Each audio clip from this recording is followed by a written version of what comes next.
Hi, I'm Diane Ross, and I like to help people succeed in their most challenging and difficult communications. And I was here today at BCHRMA because we were doing a workshop on dealing with difficult people. Now, difficult people come up in all parts of our life. It's at work and home, and we can avoid them only for so long. Eventually, we have to deal with them. So I wanted to share with you some tips that I have found are really helpful when it comes to dealing with the difficult people in my life. And the number one thing I find that's helpful is to choose not to give them so much of your attention.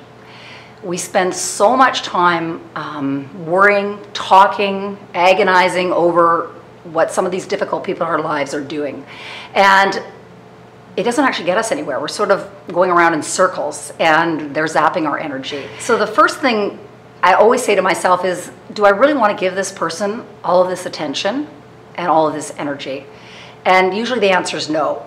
And so if that's the case, then I need to think, what can I do proactively? What can I do to make the situation better? What are my options? Often we think we don't have any options when we do. It's just, we want to think about what is actually in our control and what we can do. So one of the things I look at is if somebody has a behavior that I find is impacting others negatively. For example, they've been speaking to people in a rude or condescending way. Then one thing that is in my control is I can have a conversation with them about how their behavior is impacting me and how I perceive it to be impacting others. That is in my control. Now, the other person might not be glad you give them that feedback, but at least now they know how their behavior has impacted you.